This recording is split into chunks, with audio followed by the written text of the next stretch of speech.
رحمة للعالمين يا رحمة للعالمين يا رحمة للعالمين.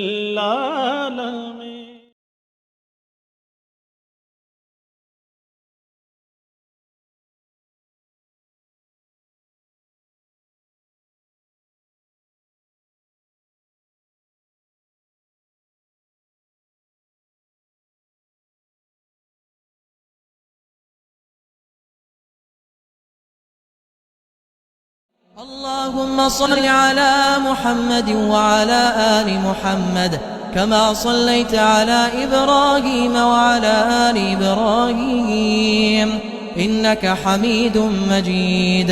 اللهم بارك على محمد وعلى آل محمد كما باركت على إبراهيم وعلى آل إبراهيم إنك حميد مجيد.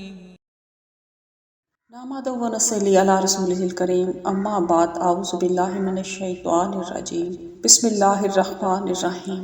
السلام علیکم ورحمۃ اللہ وبرکاتہ. محترم سامعین، پچھلے اسباق میں بھی اولین مسلمانوں کے بارے میں آپ کو بتایا جا رہا تھا، اور اسی سلسلے کی یہ کڑی ہے جسے میں اب آپ کے سامنے پیش کرنے کی سعادت حاصل کرتی ہوں. الحمدللہ نحمدہ ونستعینہ ونستغفرہ ونعوذ باللہ من شرور انفسنا ومن سیئات اعمالنا من یہدہ اللہ فلا مضل لہ ومن یضلل فلا ہادی لہ واشہد ان لا الہ الا اللہ وحدہ لا شریک لہ واشہد ان محمدا عبدہ ورسولہ. ہم اب جانتے ہیں اولین مسلمانوں میں سے سیدنا عامر بن فہیرہ رضی اللہ تعالیٰ عنہ کے بارے میں. سیدنا عامر بن فہیرہ رضی اللہ تعالیٰ عنہ کی کنیت ابو عمرو تھی. یہ طفیل بن عبداللہ بن صخرہ کے غلام تھے. سیدنا ابو بکر رضی اللہ تعالیٰ عنہ نے اسلام کے ابتدائی ایام ہی میں انہیں دعوت اسلام دی تو انہوں نے فوراً اسلام قبول کر لیا. پھر دیگر کمزور مسلمانوں کی طرح انہیں بھی تشدد کا نشانہ بنایا جانے لگا. سیدنا ابو بکر صدیق رضی اللہ تعالیٰ عنہ نے انہیں خرید کر آزاد کر دیا اور انہیں بطور تحفہ کچھ بکریاں بھی دیں. منیحہ یا منحہ ایسے عطیے اور ایسے تحفے کو کہتے ہیں جس میں عطیہ لینے والا عطیے سے پوری طرح مستفید تو ہو سکتا ہے لیکن اس کا مالک نہیں ہوتا. امام حمیدی رحمۃ اللہ علیہ فرماتے ہیں دودھ کے عطیے سے مراد یہ ہے کہ کسی کو اونٹنی یا بکری دے دی جائے تاکہ وہ اس کے دودھ سے فائدہ اٹھائے اور پھر اسے واپس کر دے. سیدنا عامر بن فہیرہ رضی اللہ تعالیٰ عنہ نے مدینہ منورہ کی طرف ہجرت کی. رسول اللہ صلی اللہ علیہ وآلہ وسلم نے سیدنا حارث بن اوس بن معاذ رضی اللہ تعالیٰ عنہ اور آپ کے درمیان بھائی چارہ قائم کیا.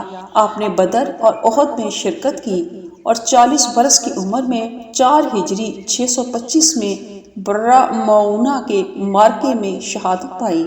اب ہم جانتے ہیں سیدنا عاقل خالد ایاس اور عامر رضی اللہ عنہ کے بارے میں. سیدنا عاقل، سیدنا عامر، سیدنا ایاس اور سیدنا خالد رضی اللہ عنہ ابو بکیر بن عبد یعلیل بن ناشب بن غیرہ بن سعد بن لیث بن بکر بن عبد منات بن کنانہ کے بیٹے تھے. یہ چاروں بھائی شروع ہی میں اسلام قبول کرنے والے صحابہ اکرام رضی اللہ عنہ میں سے ہیں. رسول اللہ صلی اللہ علیہ وآلہ وسلم نے جب دار ارقم میں پوشیدہ طور پر دین حنیف کی تعلیم دینی شروع کی تو سب سے پہلے ان چاروں بھائیوں نے اسلام قبول کیا اور رسول اکرم صلی اللہ علیہ وآلہ وسلم کی بیعت کی. ان کے والد ابو بکیر نے زمانہ جاہلیت میں عمر بن خطاب رضی اللہ عنہ کے جد امجد نفیل بن عبد العزیٰ کے ساتھ حلف اٹھایا تھا. اس معاہدے کی بنا پر ابو بکیر اپنی اولاد سمیت بنو نفیل کے حلیف تھے. عاقل، خالد، عامر اور ایاس رضی اللہ عنہم نے اپنے اہل و عیال سمیت مکہ سے مدینہ کی طرف ہجرت کی. عاقل رضی اللہ تعالیٰ عنہ کا نام اسلام لانے سے پہلے غافل تھا. جب آپ نے اسلام قبول کیا تو نبی صلی اللہ علیہ وآلہ وسلم نے آپ کا نام تبدیل کر کے عاقل رکھ دیا. سلسلہ مواخات میں رسول اکرم صلی اللہ علیہ وآلہ وسلم نے عاقل اور سیدنا مبشر کے مابین بھائی چارہ قائم فرمایا۔ بعد ازاں یہ دونوں جلیل القدر صحابہ بدر کے میدان میں شہید ہو گئے۔ عاقل رضی اللہ تعالیٰ عنہ بدر کے معرکے میں 34 سال کی عمر میں شہادت سے سرفراز ہوئے۔ نبی صلی اللہ علیہ وآلہ وسلم نے خالد بن ابو بکیر اور زید بن دسنہ رضی اللہ تعالیٰ عنہ کے مابین بھائی چارہ قائم کیا۔ خالد رضی اللہ تعالیٰ عنہ بدر اور احد میں شریک ہوئے۔ وہ صفر 4 ہجری 625 میں 34 سال کی عمر پا کر سریۃ الججی میں شہید ہوئے۔ سیدنا حسان بن ثابت رضی اللہ تعالیٰ عنہ نے یہ دردناک اشعار انہی کے لیے کہے تھے: کاش میں بھی اس معرکے میں ابن طارق، زید اور مسعد کے ساتھ ہوتا، لیکن محض خواہشات کوئی فائدہ نہیں دیتی۔ اگر ایسا ہو سکتا تو میں اپنے پیاروں خبیب اور عاصم کا دفاع کرتا، اور اگر میں خالد بن ابو بکر کو پا لیتا تو میرے غموں کا مداوا ہو جاتا۔ سیدنا ایاس بن ابو بکیر کو حارث بن خزمہ خزیمیہ رضی اللہ تعالیٰ عنہ کا بھائی بنا دیا گیا۔ ایاس رضی اللہ تعالیٰ عنہ بدر، احد اور خندق سمیت تمام معرکوں میں رسول اللہ صلی اللہ علیہ وآلہ وسلم کے ساتھ شریک رہے۔ سیدنا عامر بن ابو بکیر رضی اللہ تعالیٰ عنہ کو رسول اللہ صلی اللہ علیہ وآلہ وسلم نے ثابت بن قیس بن شماس رضی اللہ تعالیٰ عنہ کا بھائی بنایا۔ عامر رضی اللہ تعالیٰ عنہ بدر، احد اور خندق سمیت ہر میدان کارزار میں رسول اللہ صلی اللہ علیہ وآلہ وسلم کے ساتھ شریک رہے۔ اب ہم جانتے ہیں سیدنا یاسر بن عامر اور سیدہ سمیہ بن خبات رضی اللہ تعالیٰ عنہ کے بارے میں۔ حضرت یاسر بن عامر انسی رضی اللہ عنہ کا سلسلہ نسب یہ ہے: یاسر بن عامر بن مالک بن کنانہ بن قیس بن حسین بن ودیم بن صلبہ بن عوف بن حارثہ بن عامر، اکبر بن یام بن انس بن مالک بن ادم، زید بن یشجب۔ آپ بنو مخزوم کے خلیف تھے۔ آپ یمن سے آئے اور ابو حذیفہ بن مغیرہ مخزومی کے حلیف بن گئے۔ ابو حذیفہ نے اپنی لونڈی سمیہ سے ان کی شادی کر دی۔ جب ان کے بیٹے عمار رضی اللہ تعالیٰ عنہ پیدا ہوئے تو ابو حذیفہ نے سمیہ رضی اللہ تعالیٰ عنہ کو آزاد کر دیا۔ یہ دونوں میاں بیوی بھی دعوت اسلام کے ابتدائی دور ہی میں اسلام قبول کرنے والوں میں سے تھے۔ یاسر رضی اللہ تعالیٰ عنہ کے مکہ آنے کا سبب یہ تھا کہ وہ اپنے 2 بھائیوں حارث اور مالک کے ساتھ اپنے چوتھے بھائی کی تلاش میں مکہ آ نکلے۔ باقی 2 بھائی تو واپس چلے گئے، لیکن یاسر مکہ ہی میں رہ گئے۔ حضرت سمیہ بنت خبات رضی اللہ تعالیٰ عنہ کو ہجرت سے پہلے ہی ابو جہل نے شرمگاہ میں نیزہ مار کر شہید کر دیا تھا۔ آپ اسلام کی راہ میں شہید ہونے والی پہلی خاتون تھی۔ اب ہم جانتے ہیں سیدنا عمار بن یاسر رضی اللہ تعالیٰ عنہ کے بارے میں۔ سیدنا عمار بن یاسر رضی اللہ تعالیٰ عنہ دارالارقم پہنچ کر مسلمان ہوئے۔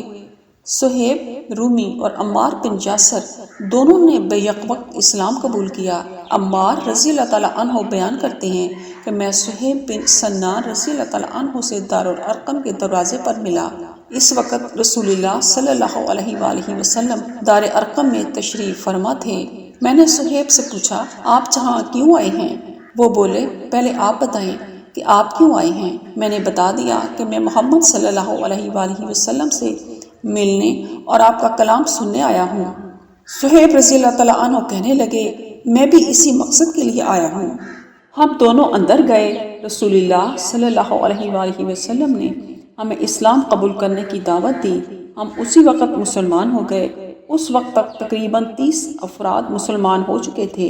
معروف تابعی مجاہد رحمۃ اللہ علیہ بیان کرتے ہیں کہ سب سے پہلے ان 7 حضرات نے اپنے اسلام کا اعلان و اظہار کیا: رسول اللہ صلی اللہ علیہ وآلہ وسلم، ابو بکر، بلال، خباب، صہیب، عمار اور ان کی والدہ محترمہ سمیہ رضی اللہ عنہم۔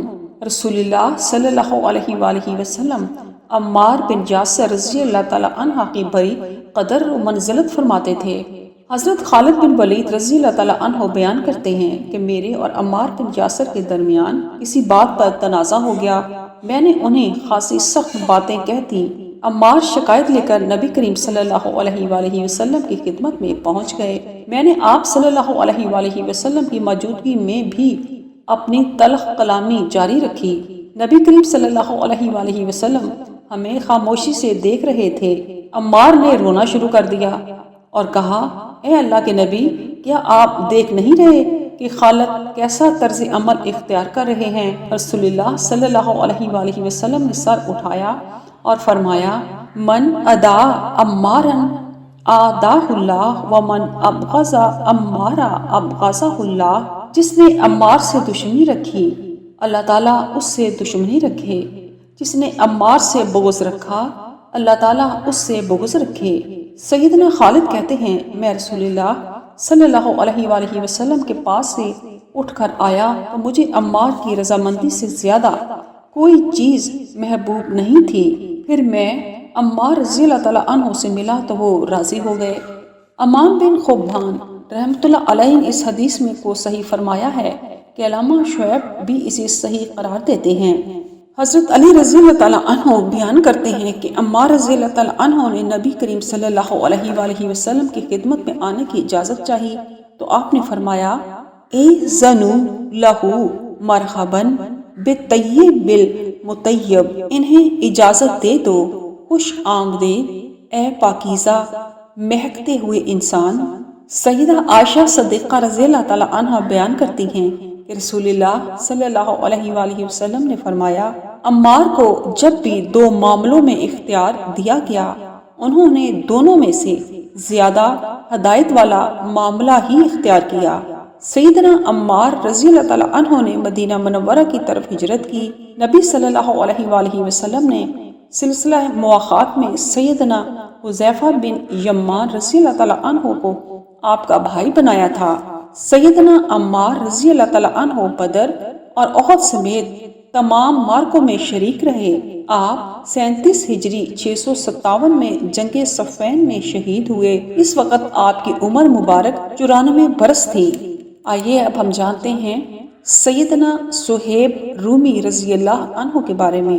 ابن اسحاق رحمۃ اللہ علیہ لکھتے ہیں کہ حضرت صہیب بن سنان رضی اللہ تعالیٰ عنہ عربی الاصل تھے۔ آپ کا سلسلہ نسب یہ ہے، صہیب بن سنان بن مالک بن عبد عمرو بن عقیل بن عامر بن جندلہ بن خزیمہ بن کعب بن سعد بن اسلم بن اوس منات بن نمر بن قاسد بن ہن بن افسا بن دومی بن جدیلہ بن اسد بن ربیہ بن نزار۔ ان کا خاندان دجلہ کے کنارے موصل کے پاس رہتا تھا۔ یہ بھی کہا جاتا ہے کہ وہ الجزیرہ کے علاقے میں فرات کے کنارے رہتے تھے۔ صہیب رضی اللہ تعالیٰ عنہ ابھی چھوٹے ہی تھے کہ رومیوں نے ان کے علاقے پر حملہ کر دیا اور انہیں پکڑ کر لے گئے۔ یوں سیدنا صہیب رضی اللہ تعالیٰ عنہ انہی کے ہاں پرورش پاتے رہے، اس لیے انہیں عربی بولنے میں دشواری پیش آتی تھی۔ بنو کلب انہیں خرید کر مکہ لے آئے۔ عبداللہ بن جدعان نے انہیں بنو کلب سے خرید کر آزاد کر دیا۔ تاہم سیدنا صہیب رضی اللہ تعالیٰ عنہ عبداللہ بن جدعان کی زندگی میں اسی کے ساتھ مقیم رہے۔ سیدنا صہیب رضی اللہ تعالیٰ عنہ کا رنگ انتہائی سرخ اور قد درمیانہ تھا۔ ان کے بال انتہائی گھنے تھے، وہ بالوں کو مہندی لگایا کرتے تھے۔ سیدنا صہیب رضی اللہ تعالیٰ عنہ کی کنیت ابو یحییٰ تھی۔ حضرت عمر رضی اللہ تعالیٰ عنہ نے ان سے پوچھا، آپ نے اپنی کنیت ابو یحییٰ کیوں رکھی ہے، حالانکہ آپ کی تو کوئی اولاد ہی نہیں؟ صہیب رضی اللہ تعالیٰ عنہ نے بتایا، مجھے یہ کنیت رسول اللہ صلی اللہ علیہ وآلہ وسلم نے عطا فرمائی تھی۔ سیدنا صہیب رومی رضی اللہ تعالیٰ عنہ نے جب مدینہ منورہ کی طرف ہجرت کی تو سلسلہ مواخات میں نبی صلی اللہ علیہ وآلہ وسلم نے حارث بن سیما رضی اللہ تعالیٰ عنہ کا آپ کو بھائی قرار دیا۔ آپ بدر، احد اور خندق سمیت تمام غزوات میں نبی صلی اللہ علیہ وآلہ وسلم کے ہم رکاب رہے۔ صہیب رضی اللہ تعالیٰ عنہ نے شوال 38 ہجری 659 میں 70 برس کی عمر میں مدینہ میں وفات پائی۔ آپ کو بقیع میں دفن کیا گیا۔ اب ہم جانتے ہیں سیدنا عمیر بن ابی وقاص رضی اللہ تعالیٰ عنہ کے بارے میں۔ یہ سعد بن ابی وقاص مالک بن اہیب رضی اللہ عنہ کے چھوٹے بھائی تھے۔ آپ کی والدہ حمنہ بنت سفیان بن امیہ بن عبد شمس تھیں۔ حضرت سعد رضی اللہ تعالیٰ عنہ بیان کرتے ہیں کہ بدر کے مارکے میں جانے سے پہلے میں نے اپنے بھائی عمیر بن ابی وقاص کو دیکھا کہ وہ چھپنے کی کوشش کر رہے ہیں۔ میں نے پوچھا، بھائی کیا بات ہے؟ انہوں نے کہا کہ مجھے ڈر ہے کہیں اللہ کے رسول صلی اللہ علیہ وآلہ وسلم مجھے دیکھ نہ لیں اور مجھے چھوٹا سمجھ کر واپس نہ بھیج دیں، جبکہ میں اس لشکر میں شریک ہونا چاہتا ہوں۔ شاید اللہ تعالیٰ مجھے شہادت نصیب فرما دے۔ سعد رضی اللہ تعالیٰ عنہ کہتے ہیں کہ عمیر کو رسول اللہ صلی اللہ علیہ وآلہ وسلم کی خدمت میں پیش کیا گیا تو آپ نے اسے کم سن سمجھتے ہوئے فرمایا کہ تم لوٹ جاؤ۔ عمیر رونے لگا تو اللہ کے رسول صلی اللہ علیہ وآلہ وسلم نے اسے اجازت دے دی۔ پھر وہ مارکہ بدر میں شریک ہوئے اور اسی غزوے میں عین ان فوان شباب یعنی 16 سال کی عمر میں شہید ہو گئے۔ اب ہم جانیں گے سیدنا خباب بن ارت رضی اللہ عنہ کے بارے میں۔ سیدنا خباب رضی اللہ عنہ کا سلسلہ نسب یہ ہے: خباب بن ارت بن جندلہ بن سعد بن خثیمہ بن کعب بن سعد بن زید منات بن تمیم رضی اللہ عنہ۔ آپ کی کنیت ابو عبداللہ تھی۔ آپ عربی الاصل تھے اور بنو زہرہ کے حلیف تھے۔ انہیں بعض افراد نے اغوا کر کے مکہ میں فروخت کر دیا۔ ام انمار سائیہ نے انہیں خرید لیا اور آہن گری کے کام پر لگا دیا۔ چنانچہ آپ رضی اللہ تعالیٰ عنہ نسب کے لحاظ سے تمیمی اور ولا کے اعتبار سے خزاعی ہیں۔ سیدنا خباب رضی اللہ تعالیٰ عنہ اسلام قبول کرنے میں سبقت لے جانے والوں میں سے ہیں۔ آپ ان 7 عظیم افراد میں سے ہیں جنہوں نے سب سے پہلے اپنے اسلام کا اظہار کیا۔ سیدنا خباب رضی اللہ تعالیٰ عنہ نے مدینہ منورہ کی طرف ہجرت کی۔ رسول اللہ صلی اللہ علیہ وآلہ وسلم نے سلسلہ مواخات میں سیدنا جبیر بن عتیق رضی اللہ عنہ کو آپ کا بھائی قرار دیا۔ جب حضرت علی رضی اللہ تعالیٰ عنہ 37 ہجری 657 میں جنگ صفین کے لیے نکلے تو اس وقت حضرت خباب رضی اللہ تعالیٰ عنہ کوفہ ہی میں تھے۔ وہ اسی دوران شدید بیماری کی وجہ سے اللہ کو پیارے ہو گئے اور انہیں ان کے وصیت کے مطابق کوفہ میں دفن کیا گیا۔ حضرت خباب رضی اللہ عنہ صحابہ اکرام رضی اللہ عنہ میں سے پہلے شخص تھے جنہیں سرزمین کوفہ میں دفن کیا گیا۔ آپ سے رسول اللہ صلی اللہ علیہ وآلہ وسلم کی 32 احادیث مبارکہ مروی ہیں۔ اب ہم جانیں گے سیدنا عمرو بن ابسہ رضی اللہ عنہ کے بارے میں۔ سیدنا عمرو بن ابسہ رضی اللہ عنہ کا سلسلہ نسب یہ ہے: عمرو بن ابسہ بن خالد بن حذیفہ بن عمرو بن خلف بن مازن بن مالک بن سلبہ بن بحیثہ بن سلیم سلمہ۔ آپ کی کنیت ابو یحییٰ تھی۔ عمرو بن ابسہ رضی اللہ عنہ بیان کرتے ہیں، زمانہ جاہلیت ہی میں میرا خیال تھا کہ لوگ گمراہی پر ہیں کیونکہ وہ بتوں کی پوجا کرتے تھے۔ اچانک ایک دن میں نے سنا کہ مکہ میں ایک شخص آسمان کی خبریں دیتا ہے۔ میں فوراً اپنی سواری پر بیٹھا اور مکہ جا پہنچا۔ رسول اللہ صلی اللہ علیہ وآلہ وسلم خفیہ انداز میں تبلیغ کر رہے تھے۔ ان کی قوم کا تشدد جاری تھا۔ میں نے بڑی حکمت سے آپ صلی اللہ علیہ وآلہ وسلم کے بارے میں معلومات حاصل کی اور آپ تک پہنچنے میں کامیاب ہو گیا۔ میں نے پوچھا، آپ کیا ہیں؟ نبی کریم صلی اللہ علیہ وآلہ وسلم نے فرمایا، میں نبی ہوں۔ میں نے پوچھا، نبی کیا ہوتا ہے؟ آپ نے فرمایا، اللہ تعالیٰ نے مجھے بھیجا ہے۔ میں نے پوچھا، کس کام کے لیے بھیجا ہے؟ آپ نے فرمایا، اللہ نے مجھے صلہ رحمی کرنے، بتوں کو توڑنے اور اس پیغام کی دعوت دینے کے لیے بھیجا ہے کہ اللہ کو ایک مانا جائے اور اس کے ساتھ کسی کو شریک نہ ٹھہرایا جائے۔ میں نے پوچھا، اس معاملے میں آپ کے ساتھ اور کون کون ہے؟ آپ نے فرمایا، آزاد بھی ہیں اور غلام بھی۔ اس وقت ابو بکر اور بلال رضی اللہ تعالیٰ عنہ نے اسلام قبول کیا تھا۔ میں نے عرض کی، میں آپ کی پیروی اختیار کرنا چاہتا ہوں۔ رسول اللہ صلی اللہ علیہ وآلہ وسلم نے فرمایا، موجودہ حالات میں تم ایسا نہیں کر سکتے۔ اپنے لوگوں کے پاس واپس جاؤ، جب ہمارے غلبے کی اطلاع ملے تو پھر چلے آنا۔ اب ہم جانتے ہیں عمرو بن ابسہ رضی اللہ تعالیٰ عنہ کے بارے میں فرمان نبوی، جہاں جو رسول اللہ صلی اللہ علیہ وآلہ وسلم نے یہ فرمایا کہ ان حالات میں تم ایسے نہیں کر سکتے، یہ ارشاد گرامی وضاحت طلب ہے۔ اس ارشاد کا یہ مطلب نہیں کہ عمرو بن ابسہ رضی اللہ تعالیٰ عنہ نے اسلام قبول نہیں کیا تھا۔ امام نوطی رحمۃ اللہ نے اس حدیث پر باب الاسلام عمرو بن ابسا قائم کیا ہے۔ اس میں یہ تصریح الفاظ موجود ہیں۔ میں نے کہا ہاتھ آگے بڑھائیے، میں بیعت کرنا چاہتا ہوں۔ رسول اللہ صلی اللہ علیہ وآلہ وسلم نے دست مبارک بڑھایا تو میں نے اسلام کی بیعت کی۔ اس کی تفصیل اس طرح آتی ہے، میں نے کہا اے اللہ کے رسول، میں آپ کے ساتھ قیام کرنا چاہتا ہوں۔ آپ صلی اللہ علیہ وآلہ وسلم نے فرمایا اس وقت ہمارے ساتھ آپ کا قیام مناسب نہیں، آپ اپنی قوم ہی کے ساتھ رہیں، جب ہمارے غلبے کی خبر سنیں تو پھر آ جائیں۔ میں اپنی قوم کے پاس چلا گیا اور سر دراز تک رسول اللہ کی طرف سے کسی خبر کا منتظر رہا، جہاں تک کہ یثرب کے کچھ لوگ آئے۔ میں نے ان سے نبی صلی اللہ علیہ وآلہ وسلم کے بارے میں پوچھا۔ انہوں نے بتایا کہ آپ صلی اللہ علیہ وآلہ وسلم مکہ سے ہجرت کر کے مدینہ تشریف لے جا چکے ہیں۔ میں نے رخت سفر باندھا اور آپ کی خدمت میں پہنچ گیا۔ میں نے پوچھا اے اللہ کے نبی، کیا آپ مجھے پہچانتے ہیں؟ آپ صلی اللہ علیہ وآلہ وسلم نے فرمایا ہاں، تم مکہ میں ہمارے پاس آئے تھے۔ حضرت عمرو بن ابسا رضی اللہ عنہ کے مدینہ آنے سے پہلے بدر، احد اور خندق کی جنگیں ختم ہو چکی تھیں۔ انہوں نے مدینہ میں سکونت اختیار کر لی، بعد میں شام منتقل ہو گئے۔ آپ سے 48 احادیث کے راوی ہیں۔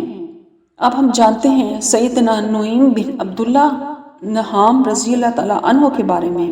سیدنا نعیم بن عبداللہ نہام رضی اللہ عنہ سیدنا عمر رضی اللہ تعالیٰ عنہ کے قبیلہ بنو عدی سے تعلق رکھتے تھے۔ آپ کا سلسلہ نسب یوں ہے: نعیم بن عبداللہ بن اسید بن عبد موف بن عبید بن اویج بن عدی بن کعب رضی اللہ عنہ آپ کی والدہ ابو حرب بن خلف بن صداد بن عبداللہ کی بیٹی تھیں۔ حضرت نعیم بن عبداللہ رضی اللہ تعالیٰ عنہ کی ابتدائی عہد کے صحابہ کرام میں سے ہیں۔ یہ 10 افراد کے بعد مسلمان ہوئے اور اپنے اسلام کو چھپائے رکھا۔ انہیں نخام، زیادہ کھانسنے والا اس لیے کہا جاتا ہے کہ ایک دفعہ نبی صلی اللہ علیہ وآلہ وسلم نے فرمایا میں جنت میں داخل ہوا تو میں نے نعیم کے کھانسنے کی آواز سنی۔